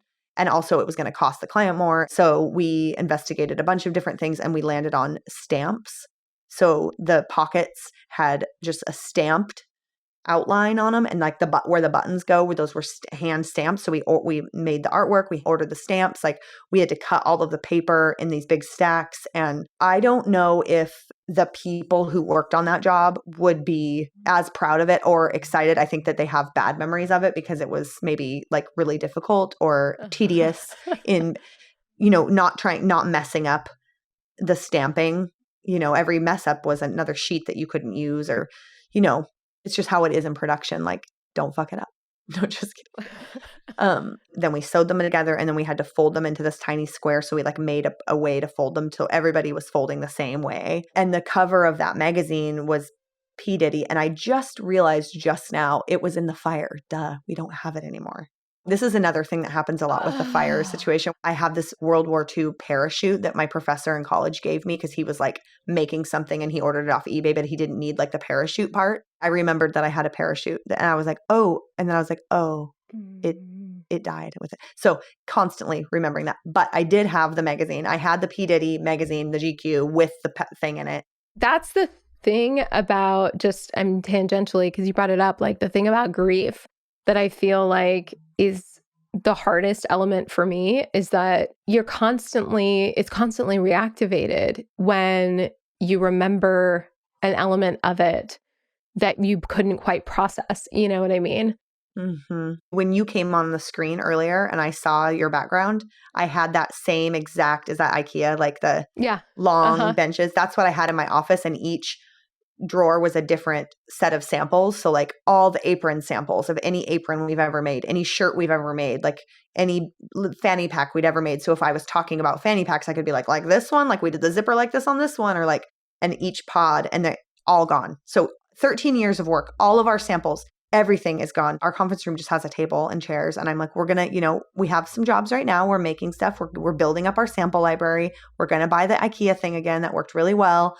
And we're going to load it back up. But it's just crazy to, be triggered by those memories. and be like, oh yeah, that, like, oh yeah, the samples. Because it's really easy. There was thousands of items in that place. Right. That's such an amazing project. That's that magic of like problem solving. Like, correct me if I'm wrong, but I feel like that's the golden frame for your creativity is like this. I want to like figure it out. There's this type of problem that needs to be solved. And then I've had people like in the design world kind of talk about that as a framework being like suboptimal or problematic or whatever, because like our problem's actually solved and, you know, things like that. But sometimes with clients, like it is a very real thing. Like we need to figure out how we can do this thing. And in order to get from point A to point B, like there has to be something that doesn't exist. Like that bridge has to be constructed. And like that is such an exciting place to be that a lot of people like honestly can't hang in, like really don't like at all. Like they're like, give me a bridge with slats that I know work because I want to walk across it blindfolded if need be and like trust that everything is exactly where it needs to be. And I'm like, let's build this shit, babe. And then, you know, and like try to like do acrobatics across it, just like hoping that we tied the knots well enough, but not fully knowing. I am so similar to that. I think it comes from my childhood and where I found myself as a person or like as a creative person, but also just as a kid. My favorite things to do would be to make the thing. I didn't need to play the dolls. I needed to build them like a whole fairy hut thing that took like 4 hours and then I would be done. If we played salon with me and my little girlfriends when we were like 8, I would be like, okay, this is a desk where the lady sits and she checks you in and then you put your name here and I would have the notebook and we would make a whole nail salon, but then it would be time to go and no one had their nails done because we would never do the thing. And same with like, I remember going to the beach and digging until I got to clay. And then I made out of clay like a fork and a spoon and a knife. And I was like, we're going to have a restaurant. And, you know, I had all the dishes. I was building them out of clay. And to me, they looked perfect. I was probably 6. Then we never did the restaurant and I had to leave it all and it got washed on the shore, you know, or whatever. But it was like that moment of making the things was so gratifying for me. Like, that's where I like to live. So yeah, that's why they come to me. Yeah. They don't have to figure it out. And I have had over the years employees and different people who are like, just let me know when you figure it out. Like figure it out and then tell me what you want. Right. And I'm like, oh no, you're missing the point of this whole company. Like we figure it out. And and you're so right. People don't always like to be in that mode. No, it can feel very scary, especially like people who aren't familiar with the creative process. An easy analogy to liken it to is I would literally tell clients, Annie Leibovitz, who's like, you know, the portrait photographer of like the last 60 years, talks about a good ratio being one good portrait on a roll of 36. So if that's her ratio, I just want you to know I'm not thinking any differently. So we're going to look through these images. And a lot of times I wouldn't show them like the whole, you know, the whole amount of everything. But like, I know that like we're looking for 1 in 50. Like that's a good day. But I think a lot of people, it freaks them out when they're like, hearing some of the bad ideas or the things that wouldn't work out. And knowing like for people like us, it doesn't faze me knowing that I need to sort through quite a few things that won't work in order to find the thing that will. Sometimes seeing like the blood drain from somebody's face when you're like going through this. So I learned a lot about context and like you said, expectation setting to like try to get them to feel a little bit more comfortable in this container of sailing off into uncharted waters together. Yeah, I still tell people when we get started about a thing that happened to me like year 2, which is someone came in for their fitting or something. I can't remember what we were making, but it was like they came in for the model fitting or I don't know. And we had made the muslin, which is a type of fabric. It's made of cotton. It's called muslin and you make mock-ups in it. It's very traditional. If you go to a tailor, they're going to mock you up in like a cotton fabric or a muslin. And then that's what they write on and they pin it. And then that's how they get to the next. But I didn't know that this person didn't know that. So they got there and we had made it in muslin. Muslin is cream colored. And they were like freaking out. Like it's supposed to be black. They just came in kind of guns a-blazing, like wanting to point out everything that was wrong. And we were like, couldn't even get a word in. It was like, we were like, whoa. Like this is a prototype. It's not in the final fabric. It won't be because of XYZ. And I just realized, whoa, I didn't even know the term manage expectations back then, but now I know it. So, and I didn't have a rhyme or reason for how I took on clients or like how I how I explained our process to them, because I just thought they're in Britt's world now and they're on the ride with me and they're getting on the choo-choo train and we're going to go all around and then, or the roller coaster, whatever it is. And then we're going to get off when we're done. They're on. They like me. I charmed them. That's not how it works. And then they're like holding on with like their white knuckles shaking. I can't even work with people who can't hang though, honestly. But yeah, but I'm lucky now. I wasn't then. Yeah. Now you're in a position where your reputation, the work, like, and that I think is the goal for sure, to be in that position where you can be selective. Okay. Are you ready for the G Speed round? Yeah. Can't overthink it. What is the most wackadoodle thing you've created? A bag with AstroTurf on the inside for a tennis champion. On the inside? Okay. You said don't overthink it. Okay, no, I'm just trying. It just came. I love that. I wanna understand more. No, it was actually lizard feet. It was actually lizard feet that you could wear that were like shoes, and you could jump in, and they had balls in them, and like in a 36-hour turnaround. Wow. I think that's still on my Instagram in one of the stories highlight reels. Okay, we'll have to link to that. Okay, what is the worst advice you ever got?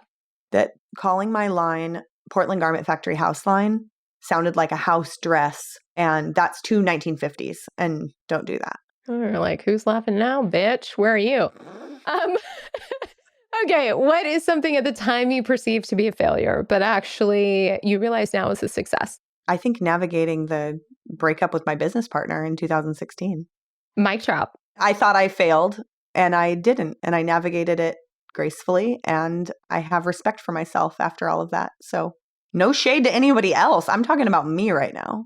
Mm-hmm. Yeah. After having survived one myself, I feel like we don't get enough understanding how closely it resembles like a marriage. I definitely did not enter into it as though it was a marriage. And just like marriages, the way they dissolve can be optimal or suboptimal. Yeah, I think that in the scheme of things, it was totally fine, and it was way better than you could be expected. And it was not a horror story, and it's like still friends and everything's fine. It was just me and the way I acted. I think at the time I was like, I'm a failure. Like I'm not navigating this correctly, and I'm not making her stay or whatever. And it was very much like a marriage, and I was immature in my relationships because I've only been in one real relationship my whole life. Because I've been with my husband since my son was 2 and I met him, I was 20. I've been with him for 18 years. And so I had never had a breakup that hurt me. I haven't had that experience. I've had lots of other bad things, but the breakup with my son's dad wasn't even a breakup, you know? Like, and all you other ex-boyfriends out there, I didn't even care. Don't even count in the tally. Okay, so tell me 2 songs. One that when you need to like access and really be deep in your feelings, you can put on. And the other is like when you need to like pump it up and connect with that like bad bitch energy. Well, yesterday I was listening to Bikini Kill. Bikini Kill is kind of like me if I was a band, but now I grew out of that. So I'm trying to find like, who am I now as a band? If I was a band, who would I be? Because when I was like 16, it was like definitely Bikini Kill. And so I still listen to that music in different ways, like pump up. Lots of punk music is like fun pump up music. But I also listen to that song Tap In by Megan Thee Stallion. Oh, yeah. Tap. Yeah, that's a good one. I just love her. And I listen to that at the gym. And then deep in my feelings, I love Black Sabbath. And there's a song, I'm trying to remember what it's called, Changes? I'm really bad with song titles. I just know how the song goes. Yeah. I'm going through changes. That's the main part of that song. I love that song so much. Okay. What is a mantra? Try it. Is it my B that is really doing it for you? Well, I was just introduced to a new one. Super simple. They always are. The good ones are. Stay the course. Stay the course. That's a new one gifted to me from a dearest person and family member. I have another one that says safety, stability, freedom to create. And that's because I identified that I need in my life safety. I've been with my husband for 18 years, you know, like I need to find the safe space and stay in it. I need a safe, stable space. As an adult, I realized that is something that makes me operate better. I didn't have that as a kid. safety, stability, and the freedom to create. So if I have those three things in my life, I think I can be successful anywhere. So sometimes when I'm feeling all wigged out, like, I'm everything's going to shit. I'm like, do I have safety, stability, and freedom to create? Yes, you do. You're going to be fine. Stay the course. So that's how I do those ones. I love that. Kind of like a rallying cry. Okay. Lastly, what does it mean to really live up to your boldness? For me, it's all about honesty and trust. If I'm honest, if I'm living my honest self, I'm being bold, because I do often have a different opinion or different way of doing something than another person. So if the honesty comes out, the boldness comes with it. I love it. It's perfect. That's what popped into my head. I think if I had more time to think about that, it would evolve into like something more yada, yada, yada. But that's why it's got to be like off the cuff. That's what we love here is automatic thinking. Okay, Britt, I just fucking love you. Thank you so much for this conversation, for going so deep and wildly and wonderfully winding around all the fabulous places that we did. Lastly, what are you looking forward to? What are you excited about? How can people connect with you? Tell us some of those things. Yeah, I'm looking forward to, I think like everyone, some semblance of stability. That is a little bit missing in community. I do not feel stable in our community. So I'm looking forward to figuring out how we can come together as a community to create stable spaces for other people. I see a lot of hurt in the world and I cannot look away. So that's big on my mind. But within my business, I'm looking forward to really fun projects where we can just like flex all of the muscles. And like I said, bigger space means bigger things. And I don't mean literal bigger projects, length of time, money-wise or whatever, but just the thing we make can be bigger. And that's exciting for me because I love bringing things into the 3D world that are massive. More on that soon. But so I'm looking forward to like getting to utilize all of our new equipment and like get some badass projects and really do all the stuff that I've been dreaming about doing with all of this, waiting 8 weeks for our equipment. I was like, then we're going to make this, I want to like get down to it. We're on Instagram at Portland Garment Factory and portlandgarmentfactory.com. We had a TikTok for a minute, but my daughter is just like, it's not working, Mom. Like, just stop. But I think that I need to find my TikTok voice because I actually am a former dancer and I like love to dance. So I want to start doing more TikTok dancing things because we were doing like videos that were just boring. Mm-hmm. Check it out if you want. I have 54 followers. Just kidding. Yay. What if I had it down to the number and like everyone's like, wow, she really knew how many followers she had. It shows that you care, that you do everything at 11 out of 10 push-ups. I do. I mean, not everything, but almost everything. Not TikTok, obviously. Exactly. Are you going to be getting back to masks at all, or is that kind of done? Oh no, we're back. I think the only reason we haven't started selling them is because of me. And this week I was like, fuck it. Like, why don't we just put them online and just sell them? And then people can come pick them up and they can even be stocking stuffers. The world makes you feel like you have to be on this schedule. And if you're not ahead of it, you're not doing it right, then you should just not even do it at all. And I think that that's what happened to me is like, it just so happened that our mask making happened like 2 weeks ago. And then we still didn't have like our little poly bags in our system. Like we don't have any of our old shit for pickups. We used to have this thing that was alphabetized. We don't have that yet. So I was like, well, we can't do this. And then I think everybody else is like, we can make it out of cardboard. Like, right. Let's just do it. And I am very fucking scrappy. So I don't know why I'm not like, let's just do it. But it's something about the need to do it right. And the Instagram culture of like, you know what I'm talking about. I think you know what I'm talking about. Might I also posit that like sometimes when shit happens, you can get rocked off of your center. And even if you've had like a firm knowing of your worth and your value and your contribution, you can just get rocked on your heels. And then you engage in more of that energy where it's like, it needs to look, it needs to vibe, it needs to all of this stuff when it's like really like, no, it doesn't. The thing you is good enough as it is. And I can tell you this as a person who right now is delaying on relaunching my course for the exact same fucking reason, because it's like, instead of acknowledging that I'm on my heels for things that have nothing to do with like what's really going on, that involves feeling. So I would rather just procrastinate and tell myself it has to do with this external thing and this external thing. So yeah, I've been rocked off my core. Yes. Also, just come by, get masks. You can come pick them up here. I don't care. We'll sell them. Okay. We're going to get ready. Because people need them, and they need them now more than ever, apparently. Like, what the hell? And we have really cute colors. And guess what? We did the elastic different now so that it's way longer wear. So before, I felt the elastic we were using was like hurting your ears after like 4 hours. Mm-hmm. This new elastic is, we made it basically. And it's amazing. And it's way softer, and it's way less hurting your face or hurting behind your ears. Buy a mask. You said it here first. Okay. Yes. We'll make them. And then I'm also just like, to hold myself accountable is like, when I become that like really intense, bold bitch, like we're talking like mogul status, like seriously experiencing wealth, health, and vibrancy in my life, I am going to commission you and pay you an obscene amount of money to create something fabulous for my home that is just like wondrous and joyful and sumptuous and all the things. So hashtag manifesting that for us. Yes. Yeah. It's going to happen. I'm going to manifest that too.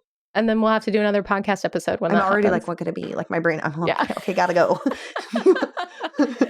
I love you so much. Thank you for this. Yeah, you're amazing. I love you, Gia. Wow, this was so good. Britt is the best. Yeah. Oh my gosh. I hope you love this episode just as much as I did. She is so good. Re-listening to it, I just feel so inspired. And it's just that kind of reminder that whatever life throws your way, there is a way to integrate, rock with it, really let what happens to you transmute that into something that's happening for you, and creating that kind of fuel to really move forward in your life in a way that's meaningful. So if this episode resonated with you, if you would do me the fabulous favor of just sharing with a friend or posting on Instagram, just something, it helps us grow. It's super meaningful.